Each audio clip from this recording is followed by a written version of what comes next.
মই মঞ্চলৈ আমন্ত্ৰণ জনাইছোঁ অসমৰ অন্যতম জনপ্ৰিয় কণ্ঠশিল্পী পম্পী প্ৰভু। এতিয়া পম্পী প্ৰভুৱে গীত পৰিৱেশন কৰিব, ৰাইজক মনোৰঞ্জন দিব। তাৰপিছতে সাজু হৈ আছে আমাৰ মাইকেল জেকচন, আমাৰ অসমীয়া মাইকেল জেকচন। বিপুল আৰে বিপুল যেতিয়া কম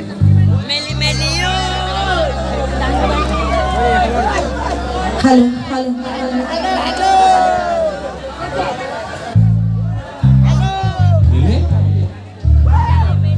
নাজানো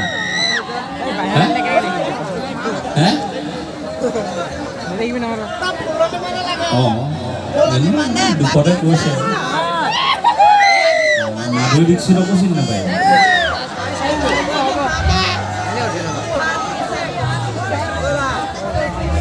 হ্যালো নমস্কাৰ নগাঁওবাসী ৰাইজ, ভালে আছেনে সকলো? নমস্কাৰ, মই বন্ধু পৰগীয়ে সকলোলৈ মোৰ মৰম আৰু শ্ৰদ্ধা নিবেদিছোঁ। লগতে পলম কৰিবলৈও ৰঙালী বিহু তথা অসমীয়া নৱবৰ্ষৰ আন্তৰিক শুভেচ্ছা জ্ঞাপন কৰিছোঁ সকলোলৈ। আজি খুব ভাল লাগিছে আপোনালোকৰ মাজলৈ আহি, আৰু এই মঞ্চখনৰ বাবে মই আমাৰ মানৱতালৈ ধন্যবাদ জনাইছোঁ, কল্যাণদালৈ ধন্যবাদ জনাইছোঁ আজি মঞ্চখন প্ৰদান কৰাৰ বাবে। ঠিক আছে, কথাৰ বেছি দীঘলীয়া নকৰোঁ, আৰম্ভ কৰিব লৈছোঁ আজিৰ অনুষ্ঠান। কেইটিমান কালজয়ী গীতেৰে আৰম্ভ কৰিব লৈছোঁ আজিৰ অনুষ্ঠানটি, তাৰপিছত নিশ্চয় বিহু গাম আপোনালোকৰ বাবে। ৰামায়ণৰ গীত গাম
ঠিক আছে এবাৰ বিহু এটা গাইছোঁ